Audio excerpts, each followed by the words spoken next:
Good morning, students. Welcome back to Why Not Academy. In today's lesson, we'll be talking about idioms we use in business English. Working is a big part of adult life. It makes sense that there are a lot of work-related idioms and expressions. Today, I'm going to teach you 10 useful workplace-related idioms. Being able to express yourself would very much help you level up your position in a workplace. Whether you're giving a presentation in a meeting or simply having a chit-chat with your colleagues. Communication is the tool to shape and show your value to your company. So if you ever find yourself in a water cooler chat, you might stumble upon some of these common idioms and expressions in the office. Today, I'm going to teach you 10 useful workplace-related idioms in case you find yourself in one of those water cooler talks. By the way, a water cooler talk is what happens when colleagues take a break from work and socialize with each other in the office. Anyway, let's go to the idioms. The first one is touch base. This expression means to talk to people either in person or virtually. Usually it's not very long like a formal meeting, but just something very brief and on point.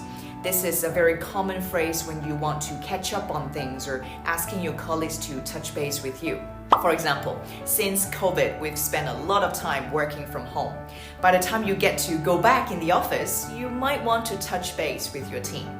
For example, we could say, after your holiday, when you come back in, just touch base with Rachel. She will fill you in everything you need to know. Touch base. The next expression we have, reach out.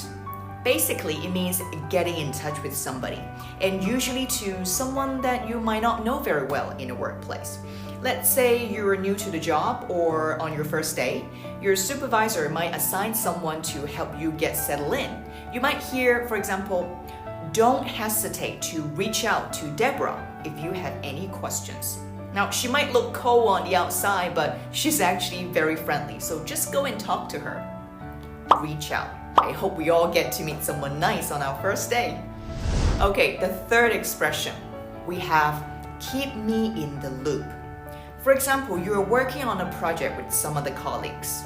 Everyone is working on different things, and you might want your colleagues to keep you updated and involved as the project goes.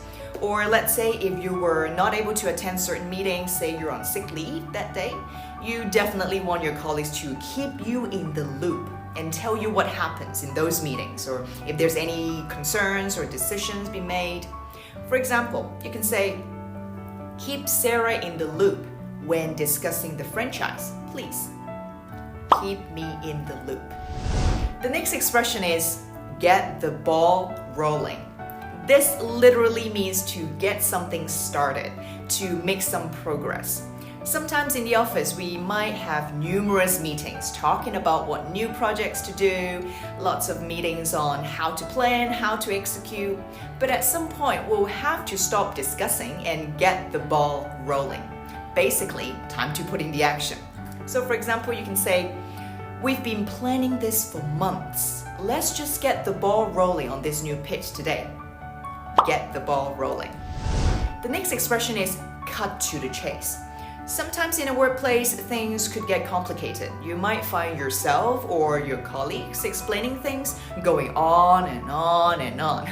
In that case, you could use this phrase, cut to the chase. It means to ask people to get to the point without wasting any more time. For example, we can say, Sarah, cut to the chase.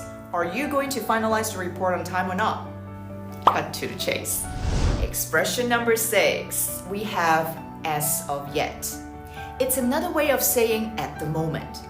It's a very common spoken expression in day-to-day English, as of yet. For example, we can say, as of yet, we have no plan how to move this project forward. Basically, you're saying, at the moment, we have no plan on moving this project forward.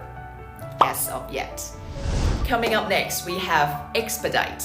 For some reason, I like this word. It sounds sophisticated, to expedite.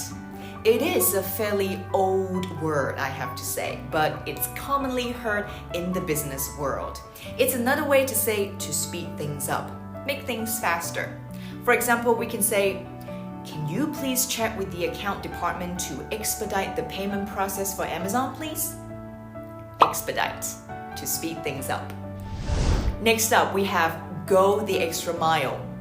Imagine yourself walking. If you walk the extra mile, you've traveled that much farther than anybody else.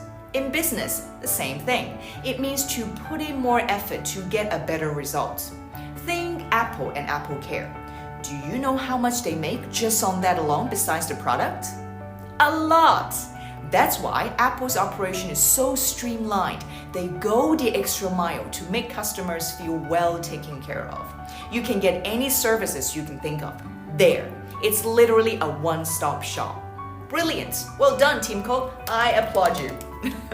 For example, we can say, customers are always right. That's why we go the extra mile on our after-sales service. Go the extra mile. Coming up next, we have let somebody go. It's common enough an expression, though a little bit sad at times. To let somebody go in workplace refers to the discussion of making employees redundant. In other words, about sacking or firing people to get laid off. It's just a more polite way of saying so. However, if a person decided to leave the company themselves, then this is not let go. It would be to resign or quit. So for this phrase, we could say, the world pandemic hits our reserves real bad. Half of the company has been let go. We really don't want to if we have a choice. If we don't let them go, the business would have gone bankrupt. There you go. That's let somebody go. Last but not least, another very, very common and useful expression in the workplace is call it a day. Actually, I had an episode in the English with Miss Sarah series where I talked about this idiom. Make sure you check that out if you haven't yet. This idiom means taking a break, especially if it's time for you to go home after a long day at work, or you've worked enough on any given day and it's a good time to stop. Then you can use this phrase. By the way, this phrase can be both positive and negative.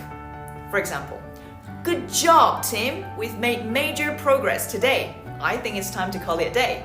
It means we were very efficient and productive. We made good progress. Time to take a break and continue tomorrow. So this is positive. For negative, we can say, this prototype hasn't worked. I'm afraid we have to call it a day.